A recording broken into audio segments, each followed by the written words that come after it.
Bismillahirrahmanirrahim. Assalamualaikum warahmatullahi wabarakatuh. Innal hamdalillah nahmaduhu wa nasta'inuhu wa nastaghfiruhu wa nastahdihi wa natubu ilayh. Wa na'udzu billahi min shururi anfusina wa sayyiati a'malina. Man yahdihillahu fala mudilla lahu wa man yudlil fala hadiya lahu.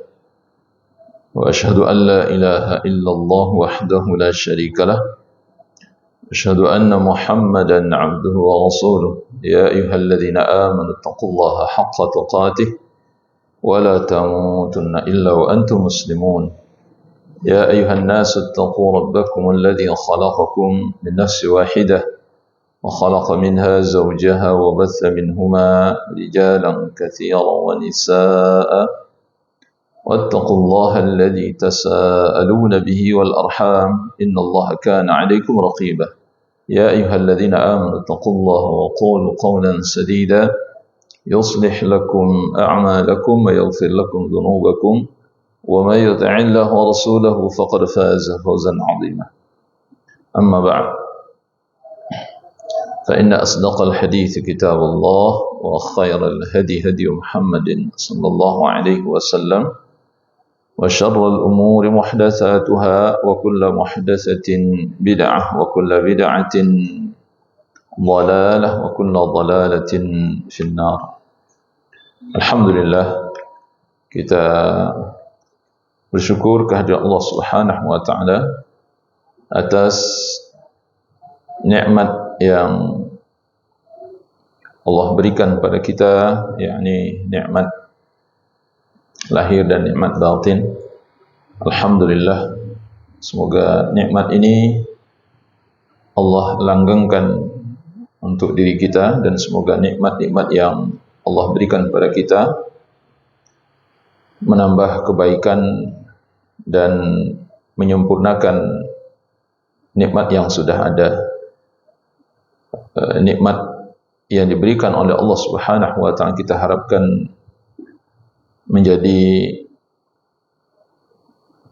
kekuatan bagi kita untuk lebih banyak lagi bersyukur kepada Allah Subhanahu wa taala, insyaallah.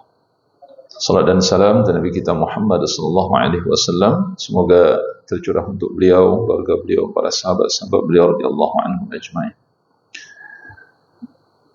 Tapi pada malam ini kita akan manfaatkan waktu melanjutkan bahasan kita dari kitab Syarah Al-Qawaidul Arba', ya, yang ditulis oleh Syekh Asy-Syadzili rahimahullah hafizahullah taala, Syekh Sa'ad bin Nasir Asy-Syadzili rahimahullah hafizahullah taala. Kita malam ini melanjutkan ya kaidah yang ketiga, yakni halaman 111 ya. Halaman 111. Silakan Pak Teguh, fadhal.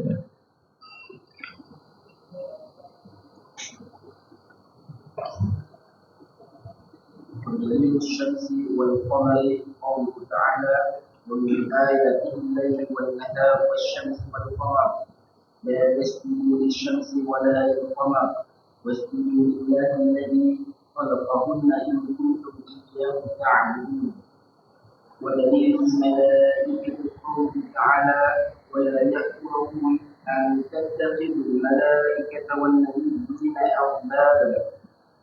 ودليل الأنبياء قوله تعالى وإذ قال الله يا عيسى ابن مريم أأنت قلت للناس اتخذوني وأمي إلهين من دون الله قال سبحانك ما يكون لي أن أقول ما ليس لي بحق إن كنت قلته فقد علمته تعلم ما في نفسي ولا أعلم ما في نفسك إنك أنت علام الغيوب.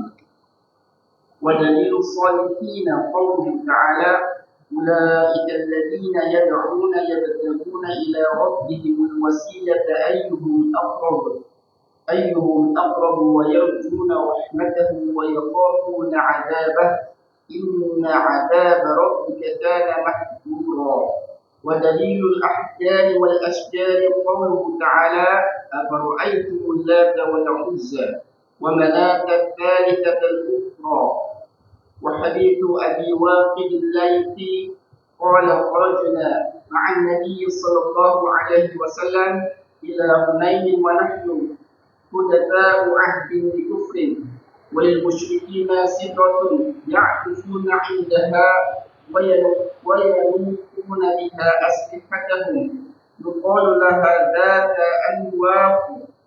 فمررنا بسدرة فقلنا يا رسول الله اجعل لنا ذات أنواق كما لهم ذات أنواق. الحديث. بارك الله فيك. ودليل الشمس والقمر قوله تعالى. Kita sudah menjelaskan sebelumnya itu al-qaidah ats-tsalisah, kaidah yang ketiga, anna Nabi sallallahu alaihi wasallam, di halaman 108, sedikit kita ulang sedikit. Sungguhnya Nabi sallallahu alaihi wasallam zahara ala unasin mutafarriqina fi ibadatihim. Nabi memerangi manusia yang berbeda-beda di dalam peribadatan mereka, ya, dalam penyembahan mereka. Artinya orang-orang musyrik yang diperangi oleh Rasulullah sallallahu alaihi wasallam itu berbeda-beda yang disembah oleh mereka. Minhum man ya'budu al-malaikata, di antara mereka ada yang menyembah malaikat, wa minhum man ya'budu al-anbiya was-salihin, di antara mereka ada yang menyembah para nabi dan orang-orang saleh. Wa minhum man ya'budu al-ahjar wal-ashjar, di antara mereka ada yang menyembah batu-batu dan pohon-pohon. Wa minhum man ya'budu asy-syamsa wal-qamara, di antara mereka juga ada yang menyembah matahari dan bulan. Aqatalahum Rasulullah sallallahu alaihi wasallam wa lam yufarriq bainahum. Seluruhnya diperangi oleh Rasulullah sallallahu alaihi wasallam tanpa membeda-bedakan di antara mereka. Wa dalil qaulu ta'ala, dalilnya adalah firman Allah yang terdapat dalam surah Al-Anfal ayat 39, waqatilu hatta la takuna fitnatu wa yakuna ad-dinu kulluhu lillah. Perangilah mereka sehingga tidak ada lagi fitnah, wa yakuna ad-dinu kulluhu lillah, sehingga jadilah agama itu seluruhnya milik Allah. Jadilah agama itu seluruhnya milik Allah. Ini ada bagian terakhir sini yang kemarin belum sempat kita singgung sedikit. Ad-din, ya, wa yakuna ad-dinu kulluhu lillah. Wa yakuna ad-dinu, ad-din pada ayat ini maksudnya adalah penyembahan dan ketaatan. Wa yakuna ad-dinu wa yakuna ad-dina ya wa yakuna ad-dinu kulluhu lillah, dan jadilah seluruh penyembahan dan ketaatan itu milik Allah Subhanahu wa taala. Maka agama ini seluruhnya harusnya semata-mata milik Allah Subhanahu wa taala, dengan cara tidak memberikan penyembahan dan ketaatan sedikit pun kepada yang lain kecuali hanya untuk Allah Subhanahu wa taala. Itu maksudnya wa yakuna ad-dinu kulluhu lillah. Itu maksudnya.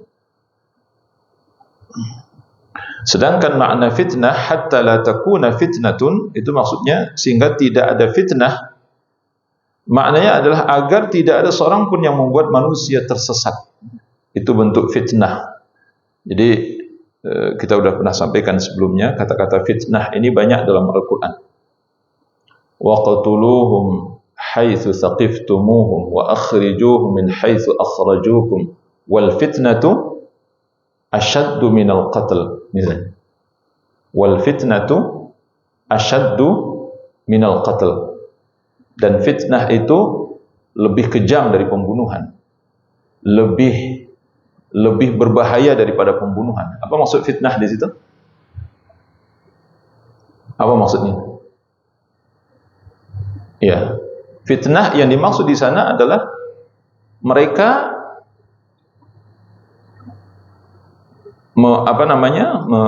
memaksa orang-orang yang sudah masuk Islam untuk keluar dari Islam. Memaksa orang-orang yang sudah masuk untuk keluar dari Islam. Seperti yang terjadi pada para sahabat radhiyallahu anhum ajma'in. Kemudian mereka membunuh, menjarah ya, harta kaum muslimin. Itu maksud fitnah di sana ya.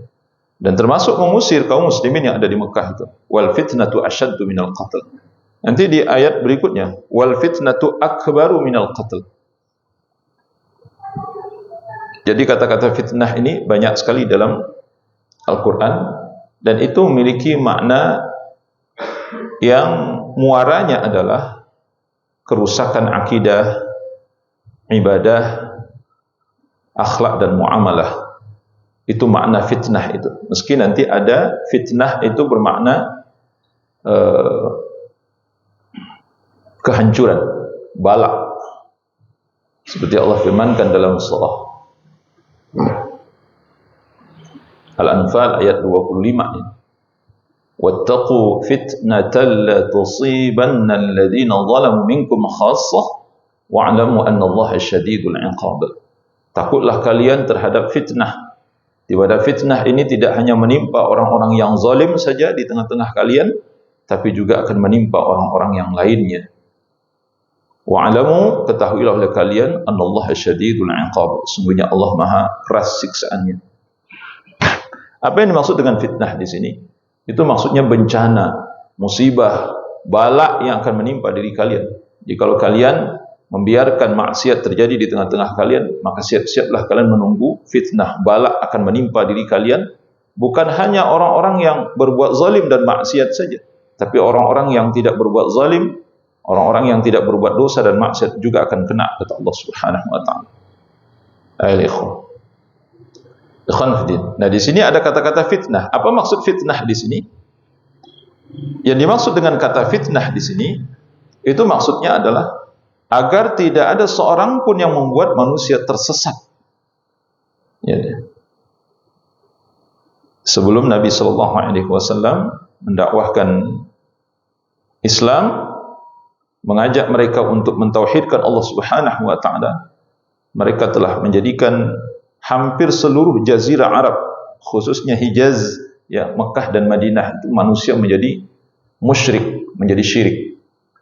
Yang tadinya mereka mentauhidkan Allah. Mereka mentauhidkan Allah, mereka beribadah hanya kepada Allah. Tapi kemudian mereka sesatkan manusia. Nah, inilah bentuk fitnah. Bentuk fitnah. Demikian pula yang terjadi pada negeri-negeri yang lainnya. Selain dari Hijaz, seperti di Syam, seperti di Irak misalnya, seperti di Iran, ya. Kalau dulu Persia, seperti di Romawi misalnya.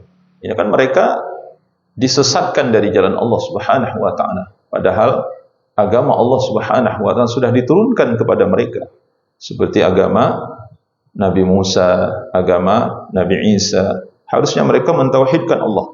Tapi orang-orang yang belakangan, karena mereka tidak memahami ajaran para nabi ini, kemudian mereka menggelincirkan manusia dari jalan Allah Subhanahu wa taala. Akhirnya mereka menjadi syirik. Mereka menyembah Allah pada saat yang sama menyembah kepada selain Allah. Ini yang dimaksud dengan makna hatta la takuna fitnah, sehingga tidak ada lagi fitnah. Maknanya agar tidak ada seorang pun yang membuat manusia tersesat dalam kesyirikan, menyimpang dari ketaatan, ya, menyimpang dari tauhid, di dalam beribadah kepada Allah Subhanahu wa taala. Wallahu a'lam bishawab. Ini makna yang benar disebutkan oleh para ulama terkait dengan hatta la takuna fitnah. Nah, kita lihat di sini wa dalilus syams wal qamar, dalil tentang adanya penyembahan terhadap matahari dan bulan. Firman Allah dalam surah Fussilat ayat 37, wa min ayatihi al-lail wan nahar wasyamsu wal qamar. Di antara tanda-tanda kebesaran Allah itu adalah malam dan siang, matahari dan bulan. Wala tasjudu lisyamsi wala lilqamar wasjudu lillahi alladhi khalaqahun in kuntum iyyahu ta'budun. Jangan kalian sujud kepada matahari, jangan pula sujud kepada bulan. Akan tetapi sujudlah kepada Allah yang telah menciptakan matahari dan bulan tersebut jika kalian benar-benar beribadah kepadanya. Kemudian dalil orang-orang menyembah malaikat, wala ya'murukum an tattakhidul malaikata wan nabiyyina arbaba. Dan para nabi yang diutus oleh Allah itu tidak akan menyuruh kalian untuk menyembah para malaikat, tidak pula menyuruh kalian untuk menyembah para nabi sebagai Tuhan. Jadi ini dalil yang menjelaskan, nanti akan kita lihat ya penjelasannya di belakang. Kemudian dalil tentang penyembahan kepada para nabi.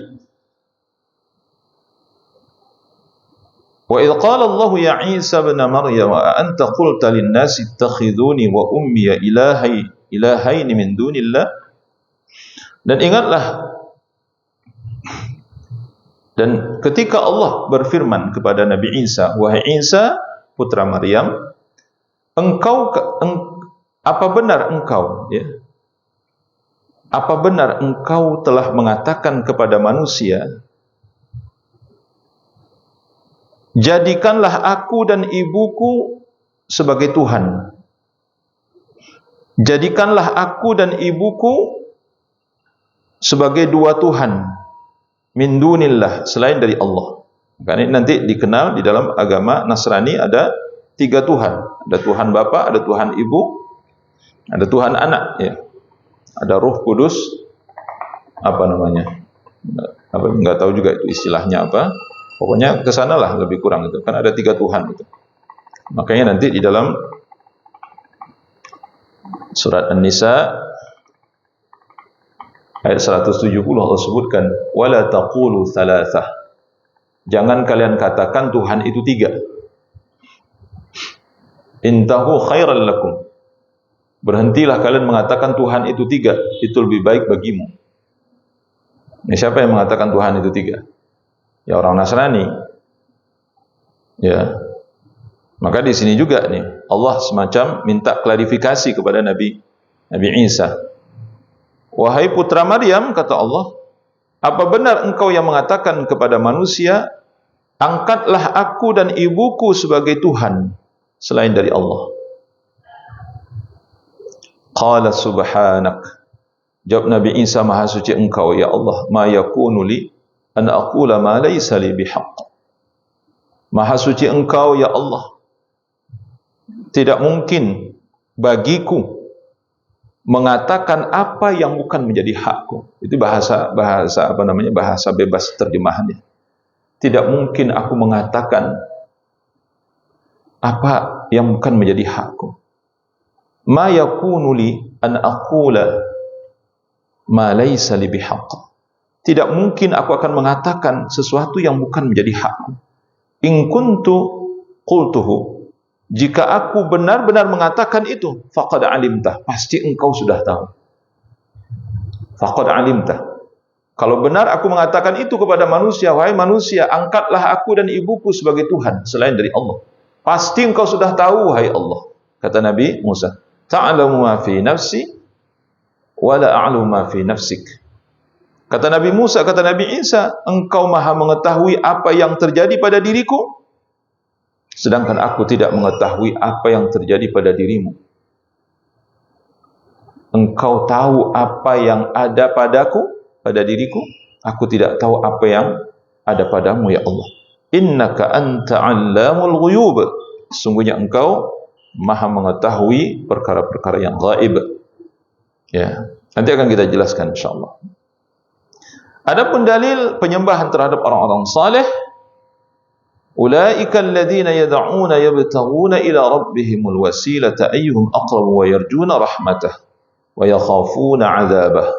Inna 'adzaba rabbika kana mahdhura. Surah Al-Isra ayat 57 ya.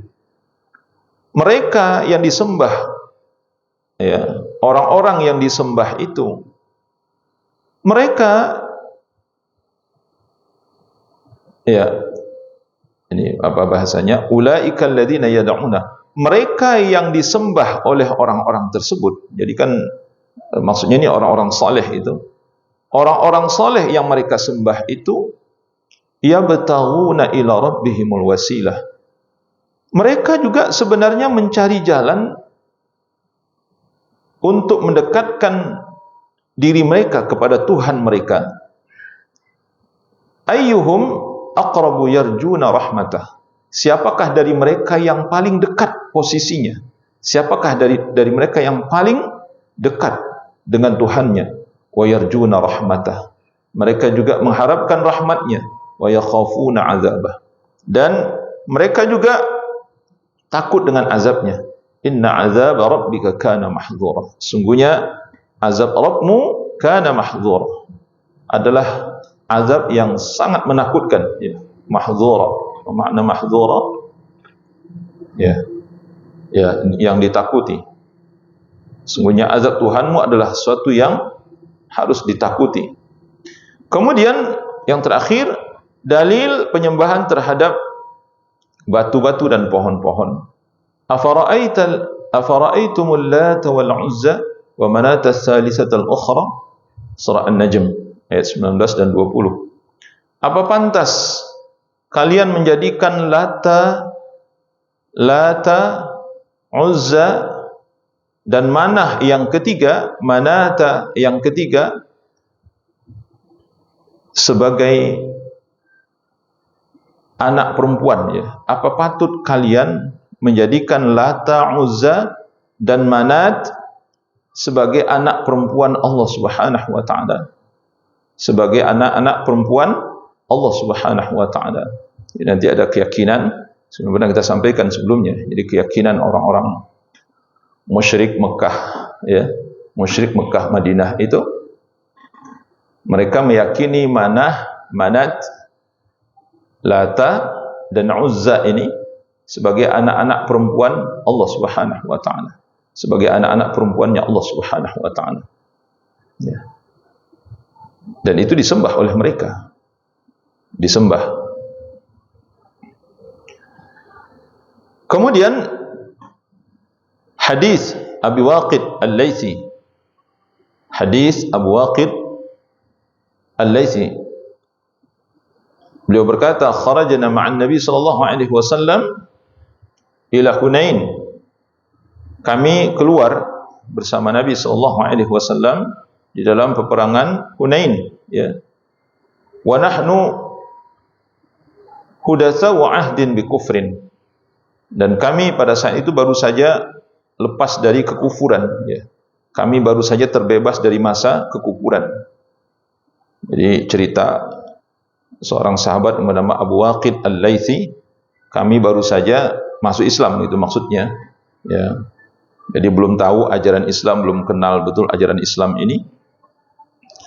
Kemudian walil musyrikina sidratun ya'kufuna 'indaha yanutuna biha aslihatahum yuqalu laha dzatu anwatin. Kemudian kata beliau, orang-orang musyrik ketika itu mereka memiliki pohon bidara. Ada satu pohon bidara, yang pohon bidara itu mereka agungkan, mereka muliakan pohon bidara itu dengan melakukan tawaf. Mereka tawaf di pohon bidara itu. Ini pohon bidara khusus gitu, bukan sembarang pohon bidara. Pohon bidara banyak, tapi pohon bidara yang satu itu dimuliakan oleh mereka sehingga mereka tawaf di sana. Ya.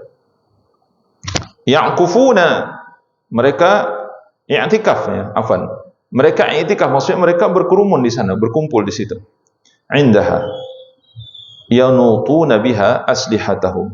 Kemudian pengagungan yang mereka lakukan terhadap pohon bidara itu, mereka menggantungkan senjata-senjata mereka, pedang-pedang mereka di pohon bidara itu. Yuqalu laha zatu anwat. Nah, pohon bidara itu disebut dengan zatu anwat. Mereka sebut itu dengan zatu anwat. Ini zatu anwat ini bisa mendatangkan keberkahan, bisa menolong mereka, bisa memberikan kekuatan kepada mereka. Kemudian kata Abu Waqid, "Famararna bisidratin." Kami melewati pohon bidara tersebut dan kami berkata kepada Nabi sallallahu alaihi wasallam, "Ya Rasulullah, wahai Rasulullah, ij'al lana zata anwatin kama lahum zatu anwat." Ya Rasulullah, buatkan juga untuk kami, ya. Buatkan juga untuk kami zatu anwat, sebagaimana orang musyrik ini memiliki zatu anwat. Nah, hadis ini ada kelanjutannya sebenarnya. Ada kelanjutannya, tapi di sini tidak diinikan oleh beliau. Di kelanjutan hadis ini itu ada dua dalam riwayat kalau kita lihat di situ. Faqala Rasulullah sallallahu alaihi wasallam, Allahu akbar.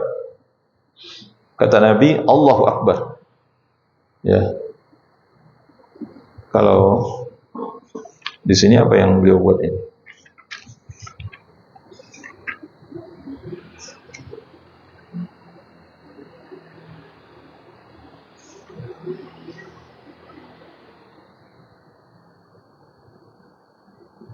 Ya, nanti ada kalimat lain ya.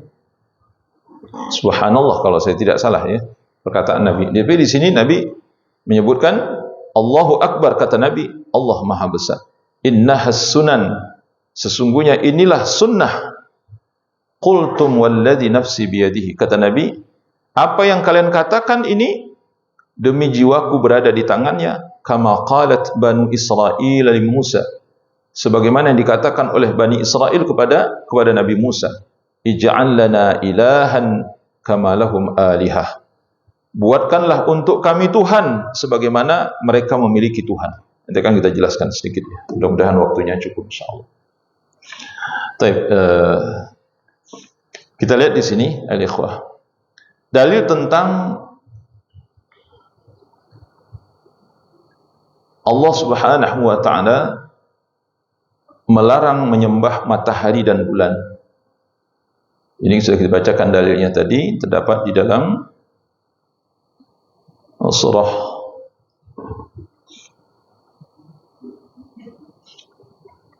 Fussilat ayat 37. Jadi kata Allah Subhanahu wa taala,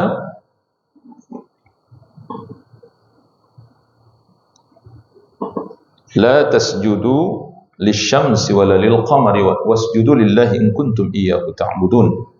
Kata Allah, jangan kalian menyembah kepada matahari, jangan pula menyembah kepada bulan, tapi sujudlah kepada Allah alladzi khalaqahun, yang telah menciptakan matahari dan bulan tersebut.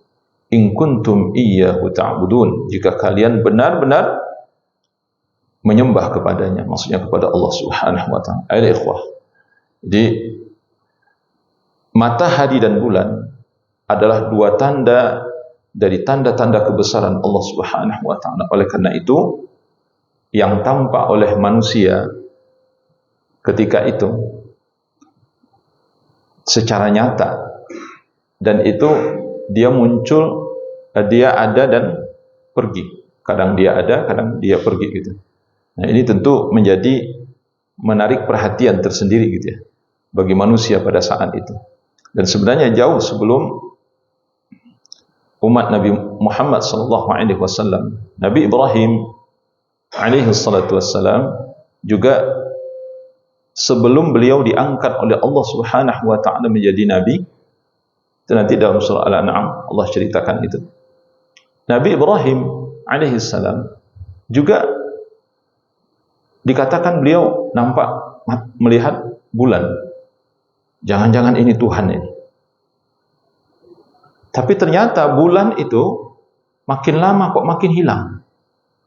Falamma janna alaihi al-qamar, ketika dia melihat bulan dia katakan, hadza rabbi, ini Tuhanku.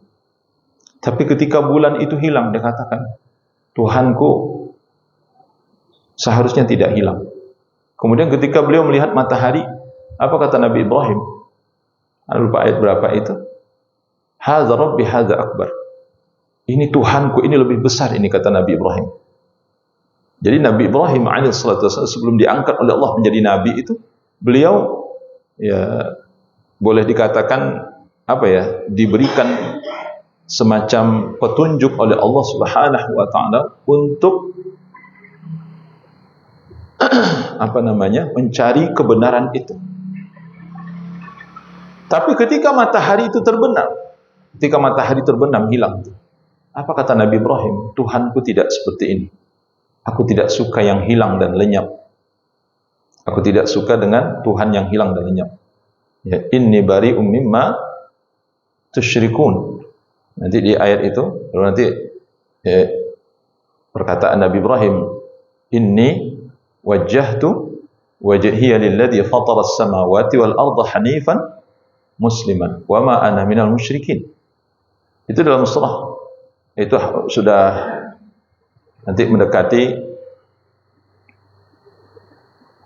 ayat-ayat terakhir nanti. Ada perkataan Nabi Ibrahim alaihissalatu wassalam.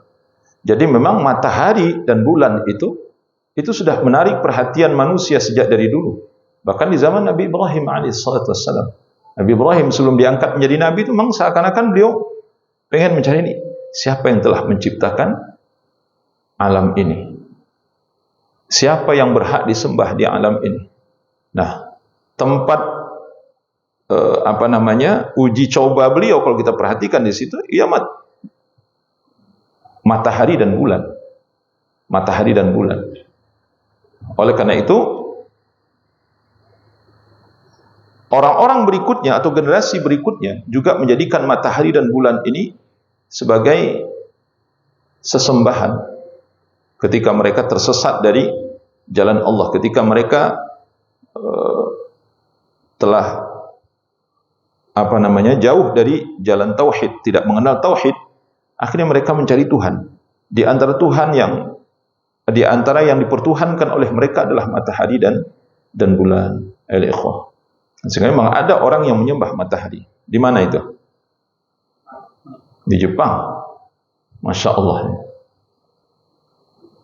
Ada yang menyembah matahari di Jepang, ternyata memang orang menyembah matahari, dan itu mungkin wallahu a'lam sebelum Nabi Muhammad SAW itu sudah ada. Itu. Bahkan Nabi SAW melarang kita untuk sholat ketika matahari terbit dan ketika matahari terbenam. Itu sahih hadisnya dalam Bukhari Muslim. Ketika Nabi ditanya, apa sebabnya? Kata Nabi, karena saat itu kata Nabi, matahari sedang berada di antara dua tanduk syaitan, dan orang-orang kafir, kata Rasulullah SAW, itu sedang beribadah kepada Tuhannya. Artinya menyembah kepada matahari maksudnya. Dan itu betul. Di Indonesia, kalau antum baca sejarahnya, ayah Buya Hamka itu, nanti baca dalam buku Ayahku, karya Buya Hamka. Itu para ulama dipaksa oleh orang Jepang untuk sujud kepada matahari. Nah, salah satu yang tidak mau sujud itu ayah Buya Hamka. Itu kuku tangan beliau itu dicabut oleh orang Jepang. Ayahnya Buya Hamka. Anda baca di bukunya Ayahku. Judul buku itu Ayahku, Buya Hamka. Jadi kuku ayahnya itu dicabut oleh orang Jepang karena tidak mau sujud kepada matahari. Insyaallah. Ya, ini luar biasa akidahnya orang dulu itu. Ya, kalau kita mungkin ya sujud aja gitu kan. Beliau nggak mau sujud. Ayo ikhwan fiddin, rahimani wa rahimakumullah jami'an. Kemudian dalam surah Al-Baqarah ya, Nabi Ibrahim alaihissalam berkata, qala ana uhyi wa umit. Ya. Wa idh qala Ibrahimu rabbiyalladzi yuhyi wa yumit. Qala ana uhyi wa umit. Ketika Nabi Ibrahim berkata kepada siapa itu? Raja Namrud. Kata Nabi Ibrahim, Tuhanku dialah yang menghidupkan dan yang mematikan. Apa kata Raja Namrud pada saat itu? Ana uhyi wa umit. Aku juga bisa menghidupkan dan mematikan. Apa kata Nabi Ibrahim? Ibrahim nantangi lagi. Qala Ibrahimu fa inna Allah ya'ti bisyamsi minal masyriqi fa'ti biha minal maghrib buhital ladzi kafar. Wallahu la yahdil qaumal zalimin. Kata Nabi Ibrahim, sesungguhnya Tuhanku Allah menerbitkan matahari dari timur. Maka coba engkau terbitkan matahari itu dari barat, kalau engkau mampu. Maka seketika itu terdiamlah orang kafir itu, maksudnya Raja Namrud itu, dan Allah tidak memberi petunjuk kepada orang-orang zalim. Ya ikhwah, khonfidin. Kenapa? Karena ini salah satu tanda kebesaran Allah. Allah yang menggerakkan matahari. Enggak ada yang mampu menggerakkan matahari itu, yang mengatur matahari. Wasyamsu tajri li mustaqarril laha, dzalika taqdirul azizil alim. Antum yang suka Yasinan pasti hafal itu ayat itu. Apa artinya itu? Coba nanti kita lihat artinya. Ya. Jadi yang Yasinan pasti hafal itu. Wasyamsu tajri li mustaqarril laha, dzalika taqdirul azizil alim. Ya. Al-ikhwah. Jadi nggak mungkin matahari itu bergerak sendiri, nggak mungkin itu. Allah yang mengaturnya. Di dalam hadis ketika ada gerhana matahari, gerhana bulan, apa kata Nabi? Inna syamsa wal qamara ayatani min ayatillah. Ya. Ada nggak hadisnya di sini? Tidak disebutkan ya. Ya tidak disebutkan hadisnya. Ya. Oleh karena itu, janganlah kalian, kata Nabi SAW, menghubungkan kelahiran anak kalian dengan gerhana ini. Ini gerhana terjadi karena lahirnya anak si fulan. Ini gerhana terjadi karena kematian si fulan, atau anaknya si fulan, bapaknya si fulan. Itu tidak. Semua itu terjadi karena Allah Subhanahu wa ta'ala yang mengaturnya. Kenapa gerhana matahari terjadi? Kenapa gerhana bulan terjadi? Bukan karena kelahiran anak kalian, bukan. Itu karena Allah yang mengaturnya. Allah yang menakdirkan dia gerhana. Allah yang menakdirkan cahayanya buram. Allah yang menakdirkan cahayanya tidak muncul. Bukan karena anak kalian lahir, bukan. Bukan karena bapak kalian yang mati. Bukan karena raja si fulan, enggak ada sama sekali. Al-ikhwah, khonfidin, rahimani rahimakumullah jami'an. Kemudian dalil larangan tentang larangan menyembah malaikat itu, wala ya'murukum an tattakhidul malaikata wan nabiyina arbaba. Nanti ada penjelasan lain bahwa para malaikat itu diyakini, ini juga keyakinan orang-orang musyrik Mekah. Mereka meyakini para malaikat itu adalah anak-anak perempuannya Allah Subhanahu wa ta'ala selain dari Manat, Lata dan Uzza. 3 Tuhan itu. Nanti kan kita lihat ya. Itu diyakini juga oleh mereka sehingga mereka menyembah malaikat. Jadi dari dulu itu mereka sudah tahu bahwa malaikat itu ada. Wala ya'murukum an tattakhidul malaikah. Maksudnya di sini adalah para nabi. Kan sebelum ayat ini kan apa bunyi sebelumnya, Pak Tuh?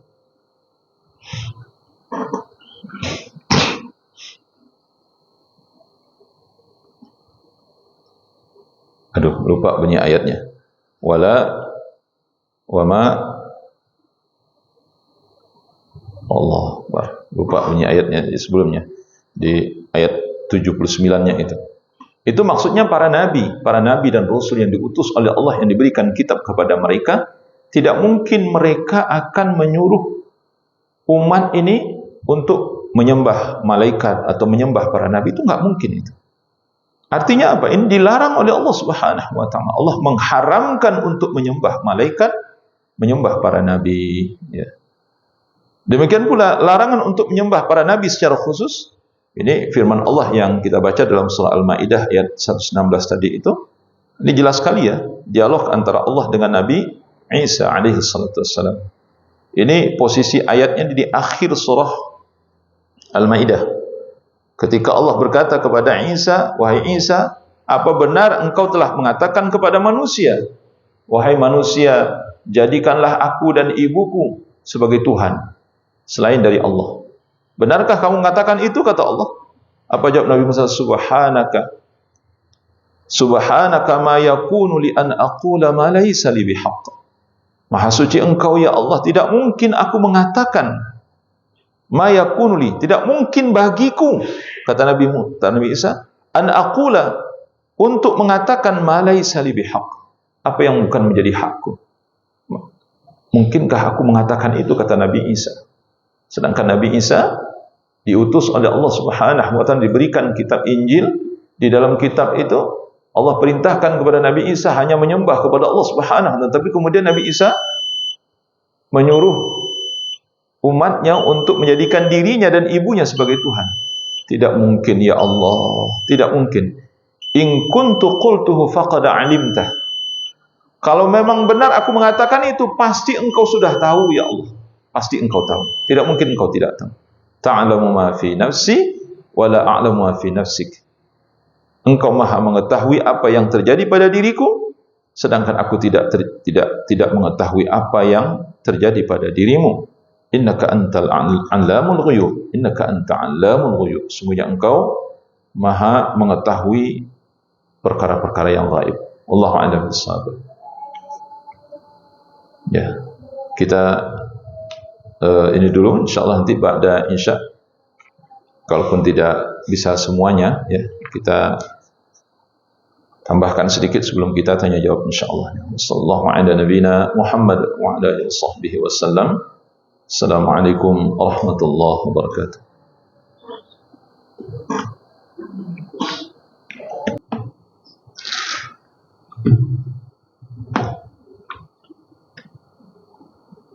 Bismillahirrahmanirrahim.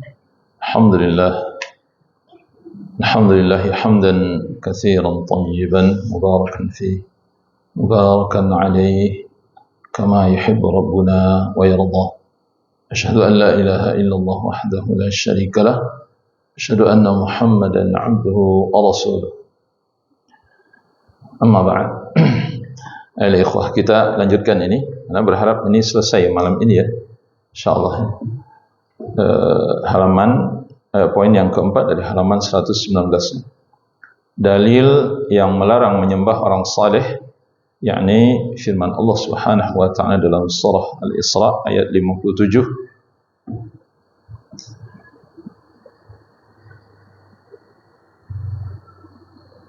Surah Al-Isra ayat 57.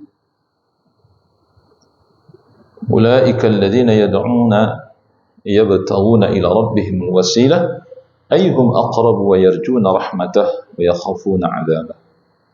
Orang-orang yang mereka seru itu, maksudnya mereka sembah itu, mereka sendiri mencari jalan kepada Rabb mereka. Siapakah di antara mereka yang lebih dekat kepada Allah, mengharapkan rahmatnya dan takut akan azabnya.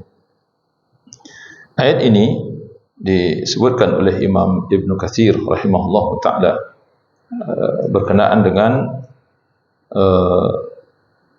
penyembahan yang dilakukan oleh orang-orang Bani Israel, khususnya dari kalangan Yahudi yang menyembah Uzair, ya, sebagaimana Allah sebutkan dalam surah Al-Maidah, wa qalatil yahudu Uzairun ibn Allah. Bukan dalam surah Al-Maidah, dalam surah At-Taubah, ya kalau nggak salah, coba nanti benar apa tidak itu. Wa qalatil yahudu Uzairun ibn Allah wa qalatil nasara al-Masih ibn Allah. Ya, orang Yahudi mengatakan bahwa Uzair adalah anak Allah. Orang Nasrani mengatakan Isa adalah anak Allah. Ya, Isa adalah anak Allah. Jadi mereka menyembah orang-orang saleh yang ada di tengah-tengah mereka, yakni Uzair, Nabi Isa, orang-orang saleh yang ada di tengah-tengah mereka. Apa dalil mereka? Dalil mereka, ya, bahwa mereka ini adalah, bahwa mereka hanya beribadah kepada orang-orang yang dicintai oleh Allah Subhanahu wa taala. Jadi mereka menyembah Uzair, menyembah Isa dan orang-orang saleh yang ada di tengah-tengah mereka. Ini apa ya, bentuk pengagungan terhadap orang-orang yang saleh di tengah-tengah mereka. Ya, mereka mencintai, mereka ini dicintai oleh Allah Subhanahu wa taala. Ini penjelasan kita sebelumnya ya. Mereka berkata, kami berikan itu kepada wali Allah. Ya. Dan itu patut gitu, maksudnya mereka ini patut mendapatkan sanjungan, pujian dari kami, bahkan sesembahan dari kami. Karena mereka inilah orang-orang yang mulia, yang dicintai oleh Allah Subhanahu wa taala. Nah, lalu kenapa kalian menyembah kami dalam hal ini ya? Ayo ikhwan fiddin rahimani wa rahimakumullah jami'an. Dalam riwayat yang lain disebutkan oleh Imam Ibnu Katsir, ini maksudnya adalah jin ya. Itu yang disembah oleh mereka itu jin, bukan Isa, bukan jin yang disembah oleh mereka. Tapi kemudian jin itu masuk Islam. Nah, orang-orang musyrik ini tidak tahu kalau jin itu sudah masuk Islam. Tapi mereka masih tetap menyembah kepada jin tersebut. Nanti ada penjelasan ya tentang hal itu, bahwa jin itu juga disembah oleh manusia. Na'udzubillah min dzalik. Itu tadi karena memang mereka tidak tahu, ditambah lagi mungkin dengan kebutuhan-kebutuhan yang mendesak yang ada pada diri mereka, sehingga membawa mereka untuk menyembah kepada jin tersebut. Karena nanti orang-orang dulu itu disebutkan mereka bisa berinteraksi dengan, ya sampai sekarang sebenarnya berinteraksi, dan mereka mendapatkan manfaat dari jin itu. Sampai-sampai mereka berhutang budi atau apa dengan jin, akhirnya ya mereka rukuk sujud kepada jin. Na'udzubillah min dzalik. Al-ikhwah. Kemudian yang kelima, dalil tentang larangan menyembah pepohonan dan bebatuan. Ini firman Allah dalam surah An-Najm ayat 19-20, afara'aitumul lata wal uzza wa manata tsalitsatal ukhra.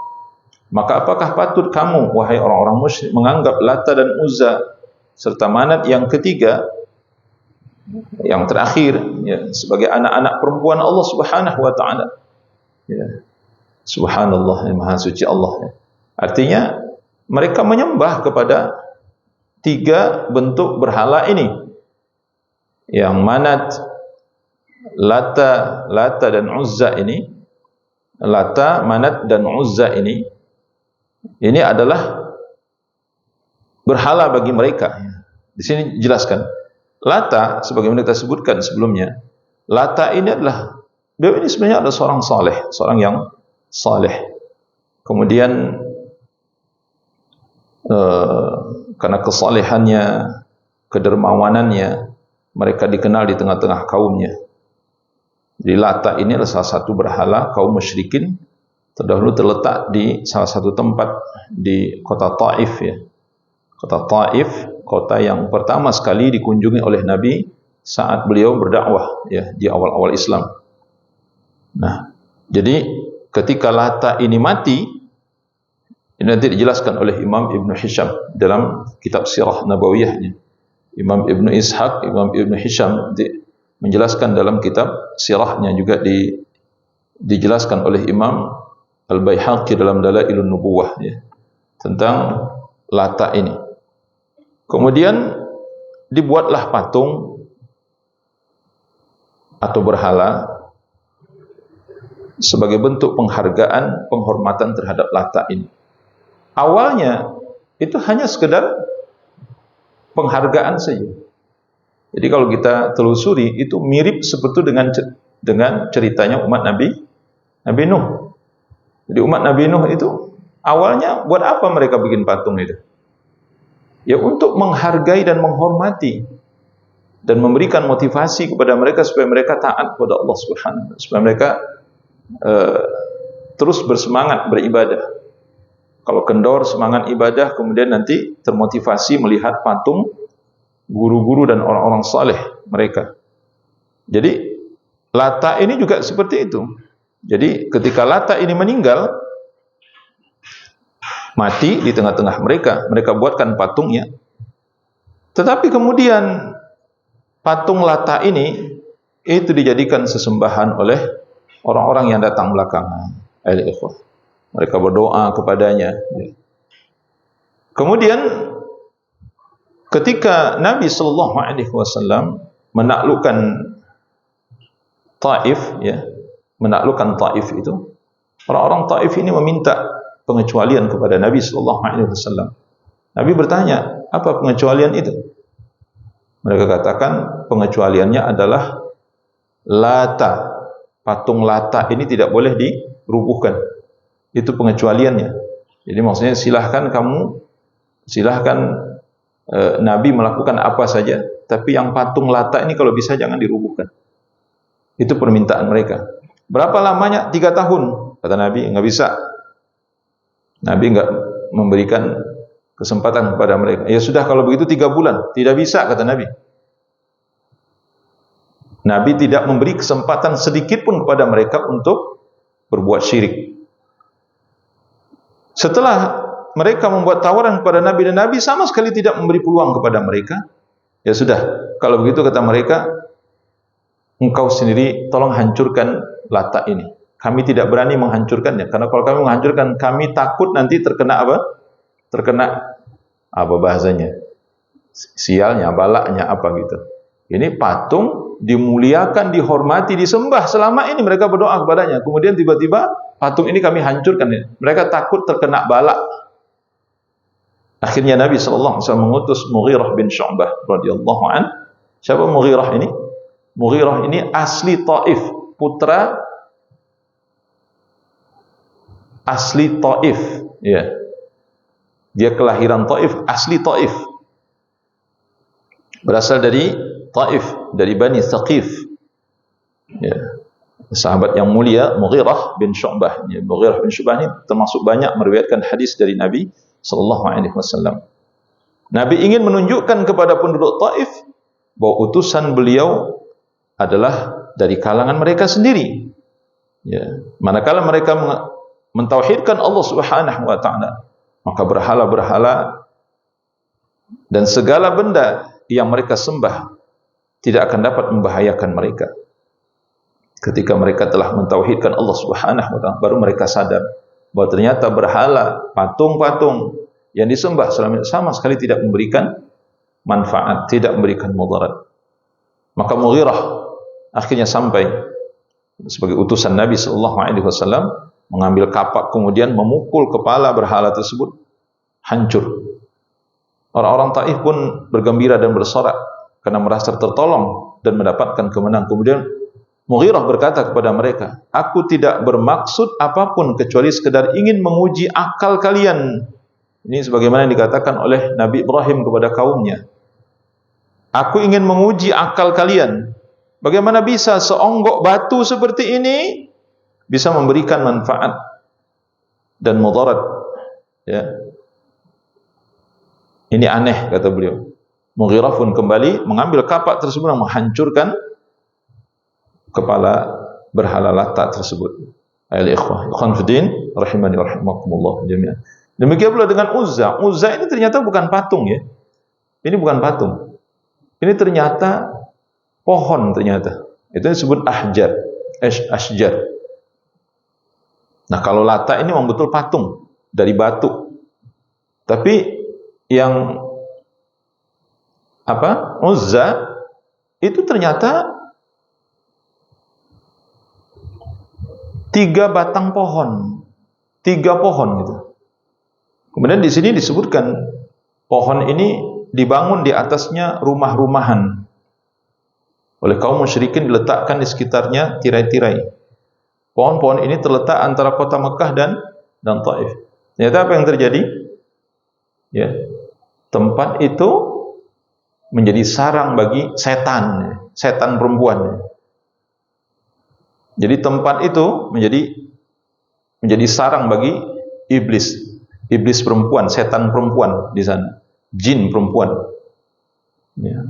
Dulu penduduk Mekah mengagungkan dan menyembah, meminta-minta kepada Uzza ini atau pohon-pohon Uzza ini. Tatkala perang Uhud terjadi, maka Abu Sufyan berkata kepada Nabi SAW, kami memiliki Uzza, sedangkan kalian tidak. Nabi berkata kepada sahabat, jawab mereka. Sahabat pun bertanya, apa yang harus dijawab wahai Rasulullah? kami memiliki Allah sebagai penolong sedangkan kalian tidak, maka terdiam mereka. Jadi ketika saut-sautan, kalau antum baca ini riwayat yang sahih insyaallah, riwayat Imam Bukhari itu. Ada beberapa riwayat yang sahih dalam kitab Sirah Nabawiyah, satu di antaranya ada saut-sautan antara Abu Sufyan dengan Umar bin Khattab ini yang menjawab, kami memiliki Allah. Jadi Umar bin Khattab tuh sangat marah pada saat kami memiliki Uzza, kalian tidak punya. Kata Rasulullah, jawab mereka. Apa kata Umar? Apa yang harus dijawab Rasulullah? Katakan, kami memiliki Allah sedangkan kalian tidak. Kami memiliki Allah sebagai penolong sedangkan kalian tidak memiliki Allah. Ya. Maka kemudian Rasulullah SAW mengutus Khalid bin Walid untuk menebang pohon-pohon Uzza tersebut. Kemudian keluarlah dari pohon itu seekor jin perempuan. Ya. Ada jin perempuan yang berambut panjang tergerai. Ya, Khalid berhasil membunuh jin itu. Masya Allah, ini luar biasa, wa ikhwan. Ya kan? Semoga Allah meridai Mughirah dan Khalid serta para sahabat yang lainnya.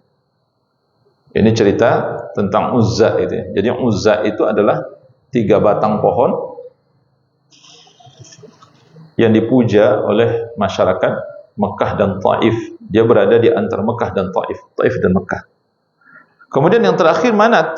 Manat ini adalah patung yang berada di antara Mekah dan Madinah. Antara Mekah dan Madinah. Meski kita selama ini tidak terlalu mengenal masyarakat Madinah itu menyembah patung ya, karena yang paling terkenal itu kan masyarakat Mekah dan Taif. Karena dekat dengan Ka'bah itu. Ternyata di Madinah itu juga ada. Nah, patung di antara patung yang paling dipuja itu adalah patung Manat ini. Kemudian Rasulullah sallallahu alaihi wasallam, ya, Rasulullah sallallahu alaihi wasallam itu disebutkan mengutus Abu Sufyan radhiyallahu an setelah beliau masuk Islam ya. Rasulullah mengutus Abu Sufyan untuk menghancurkan patung Manat tersebut. Ayo ikhwah. Ikhwan fillah rahimani rahimakumullah jami'an. Nah, ini yang kita ceritakan tadi itu dari seorang sahabat Abu Waqid Al-Laythi. Ini penduduk Mekah ya. Kan Mekah baru ditaklukkan. Perang Hunain itu terjadi setelah penaklukan kota Mekah. Jadi tidak lama setelah penaklukan kota Mekah, kalau antum baca nanti runutnya itu, setelah penaklukan kota Mekah itu tidak lama sesudah itu terjadi perang Hunain. Yang jumlah pasukan Nabi itu sampai 15.000 pasukan. Lebih kurang. Bayangkan itu. Melawan hanya 5.000 atau 4.000 pasukan musuh itu. Tapi pasukan Rasulullah ini dikalahkan oleh pasukan musuh. Lantaran apa? Mereka merasa ujub dan sombong karena jumlah mereka 15.000. Hari ini kita tidak akan terkalahkan. Nanti baca nanti dalam surah At-Taubah itu. Kata mereka, karena sombongnya, hari ini kita tidak akan terkalahkan karena jumlah kita begitu besar. Apa yang terjadi? Kocar kacir seluruhnya. Maka benar firman Allah. Yang memenangkan itu adalah Allah Subhanahu wa ta'ala, bukan banyaknya jumlah. Kam min fi'atin qalilatin ghalabat fi'atan katsiratan biiznillah. Kata Allah Subhanahu wa ta'ala dalam surah Al-Baqarah, berapa banyaknya kelompok yang sedikit mampu mengalahkan kelompok yang besar dengan izin Allah. Ini perang apa ini yang diceritakan oleh Allah? Antara Raja Jalut dan Talut. Raja Jalut, pasukan bala tentaranya besar sekali dan lengkap. Sedangkan Talut serba kekurangan. Ya, senjata-senjata sedikit sekali. Kemudian yang ikut berperang juga tidak semuanya. Dari yang ikut awalnya itu, karena diuji dengan sungai itu, akhirnya sebahagian dari mereka itu nggak ikut berperang. Yang ikut berperang itu adalah orang-orang yang mengatakan kam min fi'atin qalilatin ghalabat fi'atan katsiratan biiznillah. Berapa banyak kelompok yang sedikit mampu menumbangkan kelompok yang besar. Mereka inilah yang berangkat bersama Raja Talut. Itu jumlahnya enggak banyak, sedikit sekali. Termasuk di dalamnya siapa? Yang membunuh Raja Jalut? Nabi Daud. yang pada saat itu masih remaja kecil, masih pemuda gitu. Masih belasan tahun umurnya. Nabi Daud, dia belum jadi nabi pada saat itu, masih pemuda belia, tapi dia ahli dalam melempar batu gitu. Kan itu yang disebutkan di dalam kitab-kitab tafsir, disebutkan oleh para ulama. Al-ikhwah, ikhwan fiddin rahimani rahimakumullah jami'an. Jadi intinya adalah tidak boleh sombong. Ini Allah jelaskan dalam surah At-Taubah ayat wa yauma hunainin idz a'jabatkum kathratukum falam tughni 'ankum syai'a wa dhaqat 'alaikumul ardu bima rahubat thumma wallaytum mudbirin. Dan ingatlah perangan Hunain itu, yaitu di waktu kalian menjadi congkak karena banyaknya jumlah kalian, maka jumlah yang banyak itu tidak bermanfaat bagi kalian sedikit pun, dan bumi Allah ini luas, telah terasa sempit oleh kalian, kemudian kalian lari kocar kacir, ya. Kalian lari ke belakang dengan kocar kacir. Enggak ada gunanya jumlah banyak. Tidak ada gunanya hebatnya perlengkapan. Sebenarnya ayol ikhwah, seperti perang yang terjadi hari ini. Ya. Sebenarnya apa yang membuat umat Islam itu kalah? Keyakinan sebenarnya. Keyakinan kita ini sudah jauh merosot sebenarnya. Kita enggak, tawakal kita kepada Allah itu kurang. Kita mengikuti irama orang kafir. Orang kafir pakai apa? Senjata ini, kita ikut juga senjata ini. Kita lebih percaya kepada senjata daripada kepada Allah Subhanahu wa taala. Makanya umat Islam ini dihabisi. Enggak usah jauh-jauh. Ini bukan pujian ya, tapi ini sejarah saja saya ingin sampaikan. Antum masih ingat dengan peperangan Uni Soviet? Pada saat itu masih Uni Soviet namanya. Melawan apa? Afghanistan. Habis tuh Uni Soviet, pasukannya dihabisi semua. Padahal mereka memiliki segala-galanya. Apa yang tidak dimiliki Uni Soviet pada saat itu? Sebagai salah satu negara adik kuasa di dunia pada saat itu, dihabisi oleh Afghanistan yang tidak punya apa-apa. Bom mereka nggak bisa meledak, meriam mereka nggak bisa meledak. Itu real, benar-benar real. Siapa yang nolong itu? Allah Subhanahu wa taala. Dan pengakuan, ini pengakuan dari tentara-tentara Soviet pada saat itu, banyak tentara-tentara Afghanistan ini itu yang terbang gitu, kayak terbang. Coba untuk nanti baca kembali tentang cerita tentang hal itu. Anda ingat betul itu. Jadi mereka sangat takut itu. Kenapa? Karena ini kenapa ya kok orang bisa terbang gitu? Ya malaikat sebenarnya. Allahu a'lam. Dan betul tawakal 'ala Allah itu sangat kuat sekali. Ya. Dalam surah Ali Imran telah sebutkan, ya, qalu hasbunallah wa ni'mal wakil. Ya kan? Apa bunyi ayat sebelum itu kan, itu setan teriak-teriak menakuti para sahabat. Takutlah kalian akan diserang oleh pasukan, apa bunyi ayatnya? Anda lupa itu ayatnya. Nah, tapi apa jawaban para sahabat pada saat itu? Qalu hasbunallahu wa ni'mal wakil. Artinya, cukuplah Allah bagi kami sebagai pelindung. Benar-benar mereka menyerahkan urusannya kepada Allah Subhanahu wa taala. Menang. Walaupun jumlah mereka sedikit. Ikhwan fiddin. Jadi kalau kita mau bicara tentang akidah, ini luas pembicaraannya.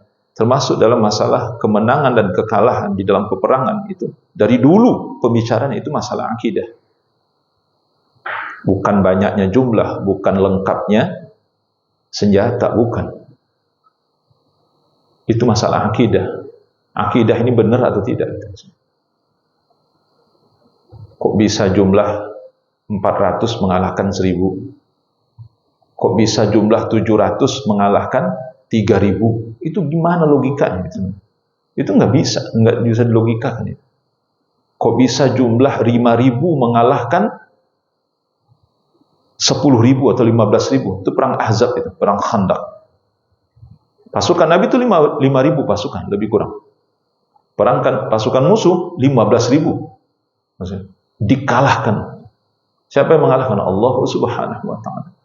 Al-ikhwah. Ini sedikit tentang ini, ada hubungannya dengan apa? Dengan akidahnya. Jadi Abu Waqid Al-Laitsi rahimahullah radhiyallahu an baru masuk Islam, beliau bercerita. Jadi dalam perangan Hunain itu kami baru masuk Islam, pada saat itu baru keluar dari kafir. Jadi ilmu belum seberapa. Ayo ikhwan, tuh perhatikan, ini pelajaran penting buat kita. Jadi orang kalau baru masuk Islam, baru mengenal Islam, atau mungkin dia sudah lama dalam Islam tapi nggak pernah belajar Islam, sama aja dengan orang mu'allaf kan. Orang udah dari lahir Islam, udah tinggal di keluarga Muslim berpuluh-puluh tahun, gitu. Kalau mereka nggak belajar Islam, apa bedanya dengan orang baru Islam kemarin? Orang baru masuk Islam, mu'allaf, nggak ada bedanya, mereka sama aja gitu. Nah sama seperti ini, ketika mereka melewati satu pohon yang mereka beri nama Zatu Anwat di zaman musyrik dulu itu. Dan pohon itu dipuja-puja, mereka i'tikaf di situ, beribadah di sana dan menggantungkan pedang-pedang mereka. Itu maksudnya apa itu? Ya mereka meyakini kalau pedang digantungkan di situ, ini pedang bisa hebat gitu maksudnya. Kalau digantungkan di sana itu. Nah, ketika mereka lewat di situ, mereka berkata kepada Nabi, ya Rasulullah, buatkan untuk kami Zatu Anwat seperti Zatu Amwatnya orang-orang musyrik ini. Maka Nabi SAW sampai bertanya, Allahu Akbar, kata Nabi, subhanallah, permintaan kalian ini tak ubahnya seperti permintaan umat Nabi Musa kepada Nabi Musa. Atau kata Nabi SAW dalam apa? Di sini matanya tidak dilanjutkan oleh beliau. Allahu Akbar, innaha sunan. Inilah sunnah orang-orang dahulu. Ya. Qultum walladzi nafsi biyadi. Kata Nabi, demi Allah yang jiwaku berada di tangannya, kalian telah mengatakan kama qalat Banu Israel, sebagaimana yang dikatakan oleh Bani Israel li Musa, kepada Nabi Musa. Apa perkataan mereka? Ij'al lana ilahan kama lahum alihah. Wahai Musa, buatkanlah Tuhan untuk kami sebagaimana mereka memiliki Tuhan. Kapan ini terjadi? Ketika mereka diselamatkan oleh Allah dari kejaran Fir'aun. Laut dibelah oleh Allah menjadi 12 belahan. Mereka diselamatkan oleh Allah dari kejaran Nabi Musa. Ketika mereka tiba di tepian itu, kemudian mereka berjalan. Bertemulah dengan satu kaum yang mereka itu menyembah berhala pada saat itu. Nah ini disebutkan oleh Allah. Maka apa kata kaum Nabi Musa? La ilaha illallah. Mereka kata, ij'al lana alihah, ij'al lana ilahan kama lahum alihah. Wahai Musa, buatkan Tuhan kami seperti mereka. Ini mereka ada Tuhan itu. Buatkan Tuhan untuk kami. La ilaha illallah. Nah, jadi sama ya dengan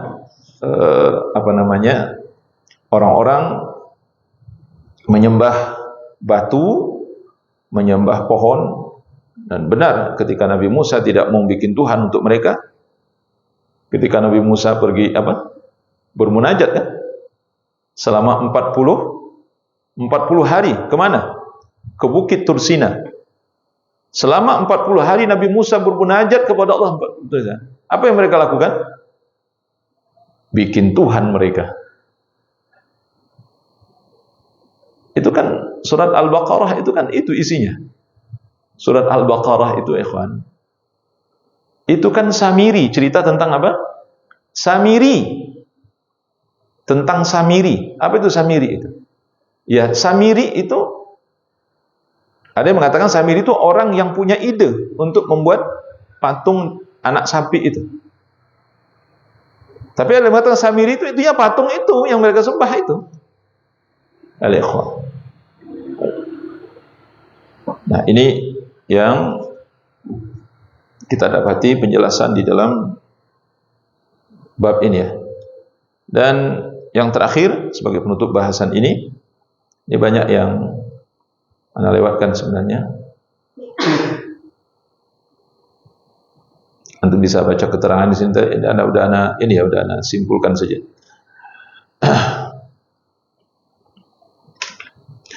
Yang terakhir di sini tidak di ini ya Pak Tugas.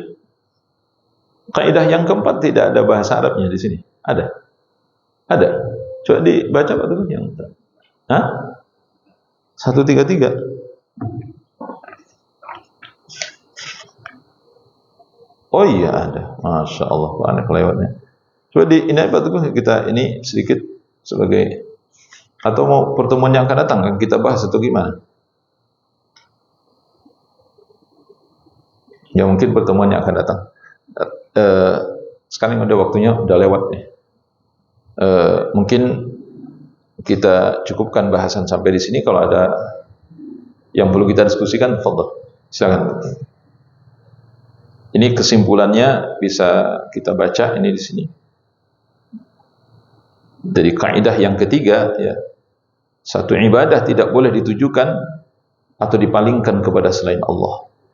Ini penutupan bahasan ini. Apa kesimpulan yang kedua? Memalingkan ibadah kepada orang-orang saleh, para malaikat ataupun para nabi tidaklah disyariatkan apapun bentuk ibadahnya. Bahkan itu justru merupakan perbuatan syirik. Ya, tidak perlu kita bahas lagi, sudah berulang kita katakan ini. Ketiga, meninggalkan penyembahan kepada yang selain Allah dari kalangan para nabi dan orang-orang saleh tidak bermakna merendahkan kedudukan mereka. Artinya kalau kita tidak menyembah mereka, tidak mengagungkan mereka, itu bukan berarti kita meremehkan mereka. Bukan berarti kita meremehkan mereka, tidak. Justru bentuk ittiba', mengikuti jalan mereka. Karena mereka diperintahkan oleh Allah untuk mentauhidkan Allah. Nah, kalau mereka nanti disanjung, dipuja, dikultuskan, berarti bertentangan dengan apa yang Allah perintahkan terhadap diri mereka. Oleh karena itu kita wajib ittiba' kepada mereka. Tidak beribadah kepada mereka berarti mengikuti ajaran mereka, dan menyembah mereka justru menyelisihi jalan mereka. Seperti yang katakan Nabi Isa, In kuntu qultuhu faqad alimta. Ya Allah, kalau aku benar menyuruh orang untuk menyembahku dan ibuku, sungguh engkau sudah mengetahui akan hal itu ya Allah. Ta'lamu ma fi nafsi wa la a'lamu ma fi nafsik.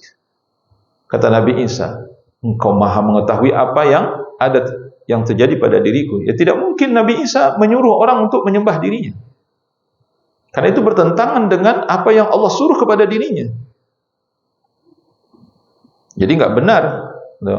Ya, memang salahnya di mana? Ini kan orang soleh. Ini orang yang sangat dicintai oleh Allah. Tidak berlebihan kalau kami memuja mereka, kami minta berkah kepada mereka. Subhanallah, maha suci Allah. Seperti yang terjadi pada hari ini, para penyembah kuburan misalnya. Nah, disitulah salahnya kalian gitu. Kalian menyelisihi ajaran Rasulullah Sallallahu Alaihi Wasallam. Kemudian akidah yang rusak tidak akan bermanfaat di sisi Allah sedikit pun. Bila disimpulkan pula bahwa syirik mencakup penyembahan kepada selain Allah, baik itu ditujukan kepada orang-orang saleh maupun kepada setan, ya. Ikhwan fiddin rahimani rahimakumullah. Yang terakhir, kemusyrikan tidak boleh dilakukan walaupun dengan alasan untuk menunjang ibadah dan ketaatan kepada Allah Subhanahu wa taala. Jadi apapun bentuk kesyirikan, apapun bentuk sarana-sarana kesyirikan, tidak boleh dilakukan. Walaupun itu tujuannya untuk beribadah kepada Allah. Orang-orang berbuat syirik itu, sebagaimana yang kita bahas sebelumnya, ditanyakan kepada, kenapa kalian menyembah ini? Oh, ini untuk mendekatkan diri kami kepada Allah. Ini kami melakukan ini supaya kami mendapatkan syafaat di sisi Allah. Bagus atau tidak itu? Bagus banget ya. Jadi kalau didengar itu nggak ada yang salah sebenarnya gitu, nggak ada yang salah. Ya. Tetapi yang syirik tetaplah syirik, itu diharamkan bagi kita untuk melakukannya, walaupun itu dijadikan alasan sarana untuk lebih dekat kepada Allah Subhanahu wa taala. Tidak diperbolehkan. Allahu a'lam bishawab. Nah, mungkin ada pertanyaan terkait ini? Fadhil.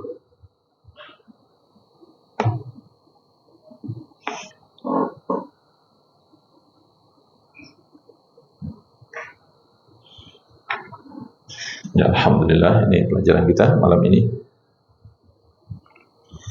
Semoga apa yang kita bahas ini bermanfaat insyaallah, dan pertemuan yang akan datang kita akan bahas ini kaidah yang terakhir. Berarti setelah ini selesai kitab selanjutnya nanti akan kita lihat lagi ya. Banyak kitab-kitab yang menarik untuk kita bahas. Di antaranya adalah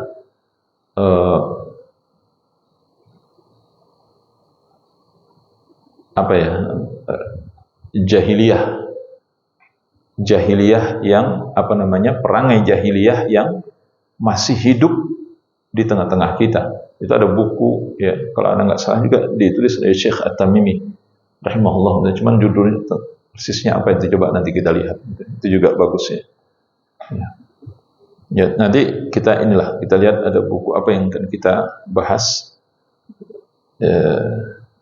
Walaupun mungkin tidak panjang pembahasannya, yang pendek-pendek seperti ini, ayo ikhwah, ini akan terasa ini di hati kita ya, lebih membekas di hati kita.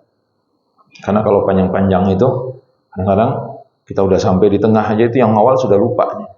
Nah kalau yang ini kan karena pendek begini, insya Allah dari awal itu rasanya ingat-ingat aja gitu, ingat ya bahasannya, masih teringat kita bahasannya, insya Allah lebih menempel di hati kita. Semoga bermanfaat insya Allah.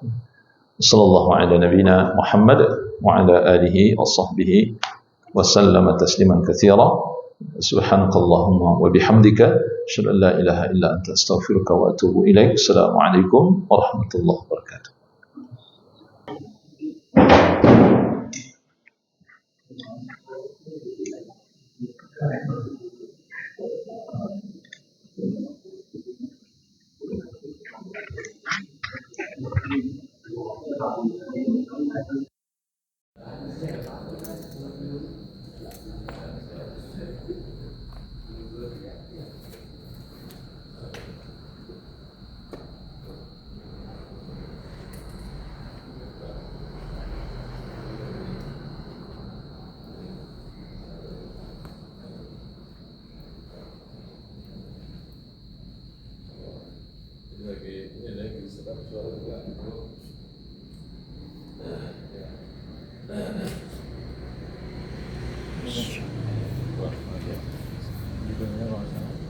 Masya Allah.